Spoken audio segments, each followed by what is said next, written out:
This Soldiers of the World French resistance fighter, G.I. Joe, started off in pretty rough shape. This episode I'll show you how I got this figure and gear back up into a show-worthy collectible.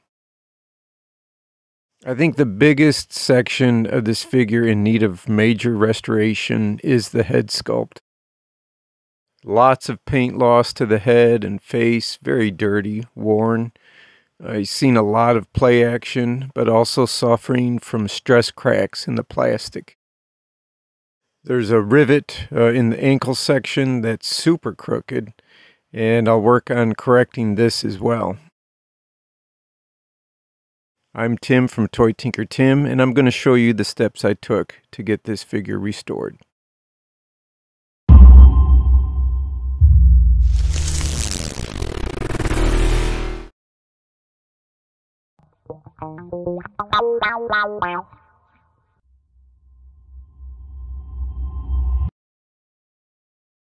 So I love to start with the challenge, and I'm taking on the cleanup and paint wear on the head sculpt first. This figure's head is super worn, dirty, and stained. This red mark that's under the left eye is really something different. The mark, which looked kind of insignificant, is really stubborn. I'm thinking a red permanent marker. I'll start lighter and work my way heavier on the cleaning to prep the head sculpt, first with a soapy water mix on the cotton swab.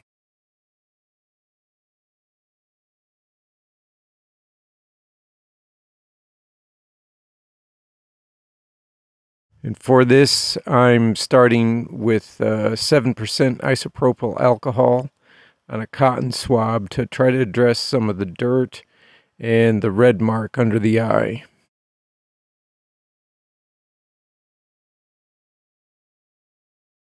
The sculpt is cleaner, but that stain under the eye just isn't budging. I'm going to be using some acetone on the spot next. So the acetone lightened it, but I don't want to go too heavily on it and risk some of the manufacturing paint loss of the eye or damaging the plastic surface of the face. So finally I'm using a 1500 grit sandpaper that I've folded and clamped into the hemostat here to get a focused effort on that stained plastic spot.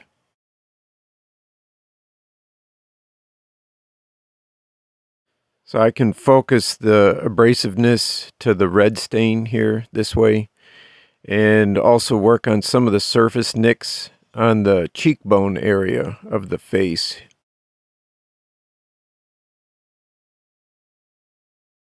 The process is a lot of repetition. It's sanding over and over. Taking that piece of sandpaper out, rotating it, getting a fresh edge, and going back in there again.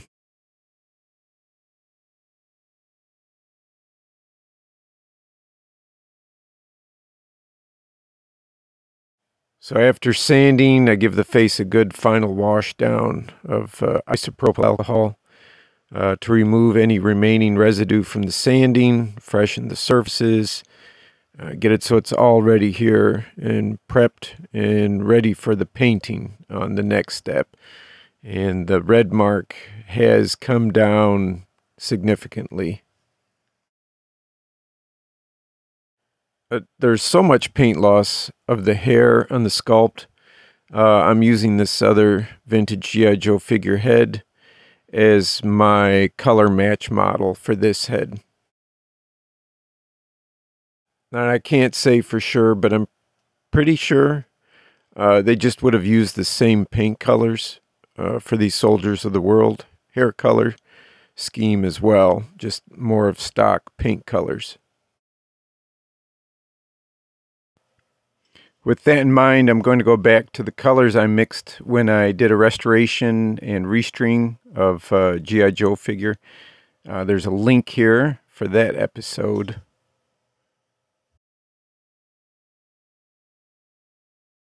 It's a fairly simple mix of acrylics, actually, 3 base colors. And those are the raw sienna, burnt sienna, and a burnt umber. I go into detail on my painting in the other episode, so I'm not going to spend a lot of time in this one covering that. Here are the final results I've got from the painting. That's through the hair, eyebrows, and touch up on the lips as well. I'm going to give this at least a day just to set and cure up real well. And then I'll spray over the areas with some of the Testors brand dull coat spray. Since most of this head was repainted, I'm going to be using a sealer over it to just add to the permanence of it all.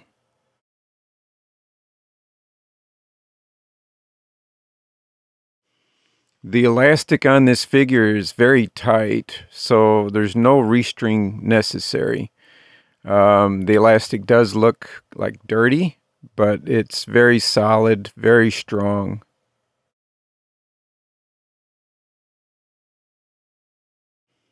The metal hooks and connectors, the fasteners here, they're all rusty looking, but really it's just surface rust. Nothing appears to be rusting to the point where there's going to be a break in the metal in that connection.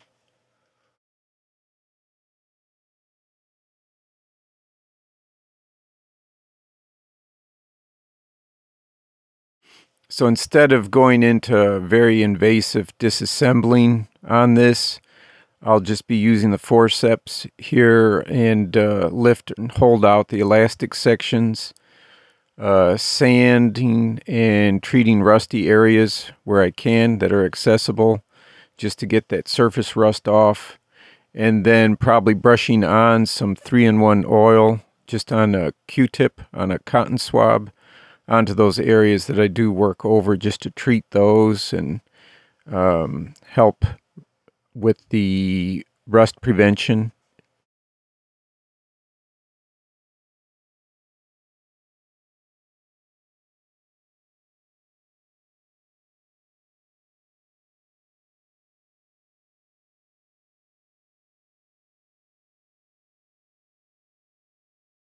Stress cracks. This figure has a lot of stress cracks at connection points. It honestly taught me a few things about dealing with those as well. This stress crack at the wrist connection in the right forearm is the first area I'm going to address.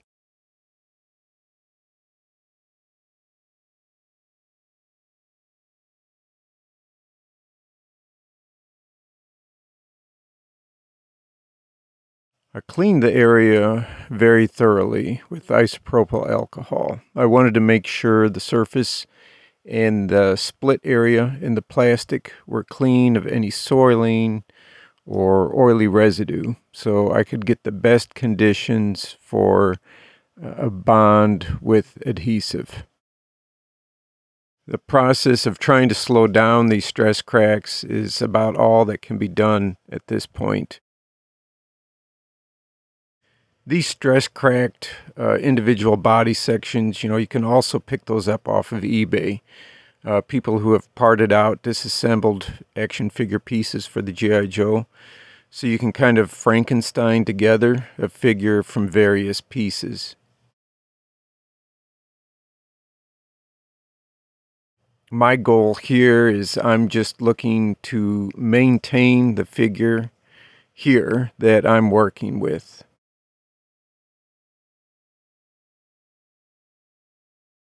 So I used the freer elevator tool to open the split slightly to ensure the adhesive would penetrate the broken section and let the natural force in the plastic come together, and a little extra force and pressure on there to make sure there's a good bond.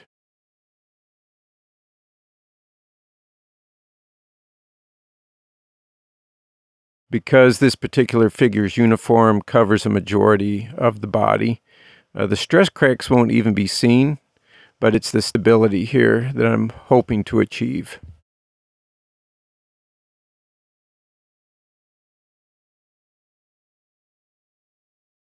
For this project, I tried this brand of adhesive. It's particularly strong, cyanocrylic adhesive. I don't know if I probably butchered the name of that. So pre-cleaning those stress cracks with the isopropyl alcohol does more than just clean. Traces of that in those split areas actually speeds up the set time of the adhesive. There's a reaction between the adhesive and the alcohol that really increases set time.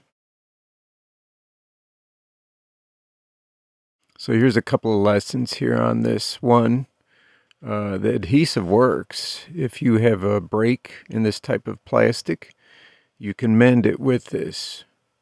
You can't put force on it, but you can mend the section together. Second, stress cracks are from the plastic shrinking. The peg placed back into the socket here from the wrist popped the plastic back apart. So broken pieces can be reattached, but with a stress crack, it's the plastic breaking down, it's shrinking. There's force in the joint sections where one form shrinks over the other plastic, causing the cracks. It's the stress crack.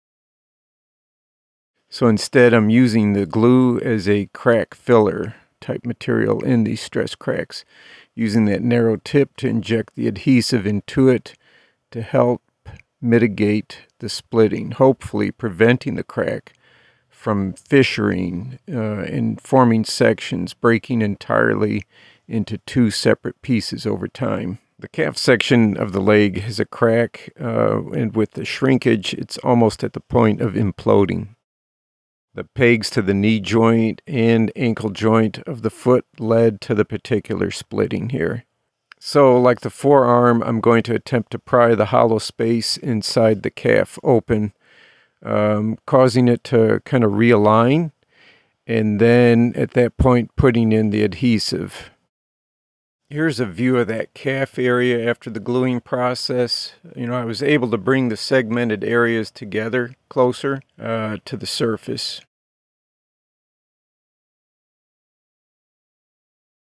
The ankle rivet on this figure really protrudes out. The function of the joint isn't affected from what I can see, and the angle of this may have really come about in production. So my concern then is how it'll get stuck in and scratch up the plastic boots, or worse, snag the inside of the fabric, like of the jeans, sliding those onto the figure.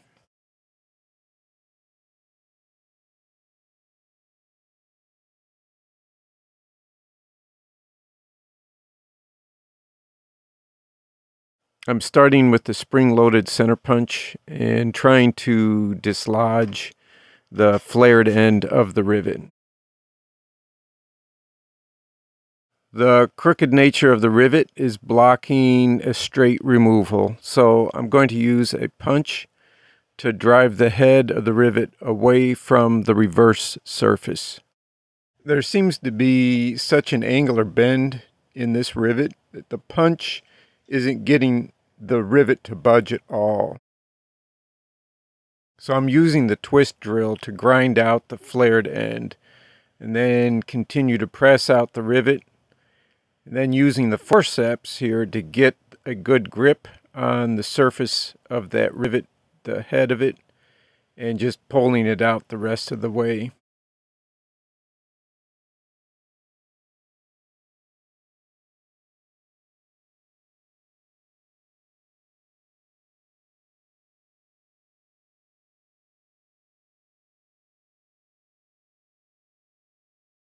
I thought it was an interesting thing here. The rivet shows paint, not only being on the ends that are seen, but the entire rivet itself. They were painted before being attached to the figure joints. The replacement rivet is hollow tubing. It's a domed head aluminum. So it's pushed into place and the other end is flared to secure it into place with a punch tool. These are same ones I used to remove the old rivet. It's just there's different sizes used to flare it.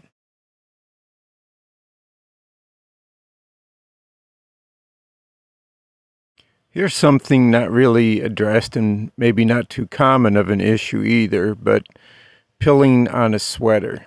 Just like any actual other sweater, they all develop pilling, and it's pretty cool how these action figures had really knit sweaters.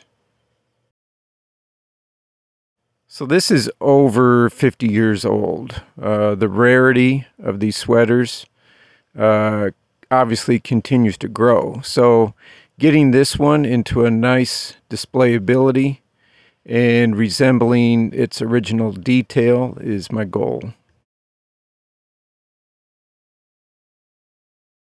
So I'm using my blade shaver. I'm guessing a similar disposable blade shaver would probably work.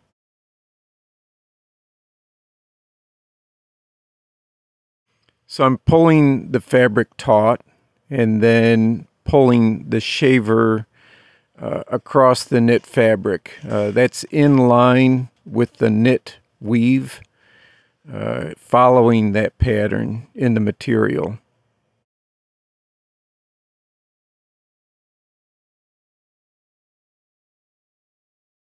Yeah, another thing that is pretty interesting, to keep in mind with all this is how this was made for a toy. It's not made as a adult collector's item.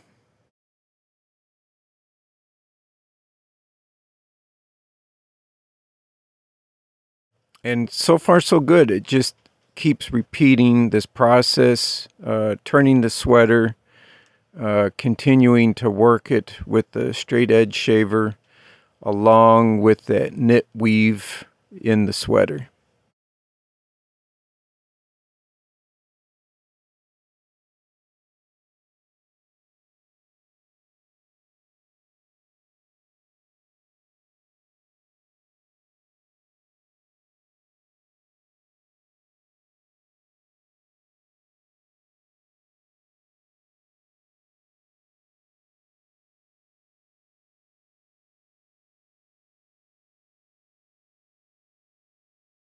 I imagine you can try this on your regular clothes as well.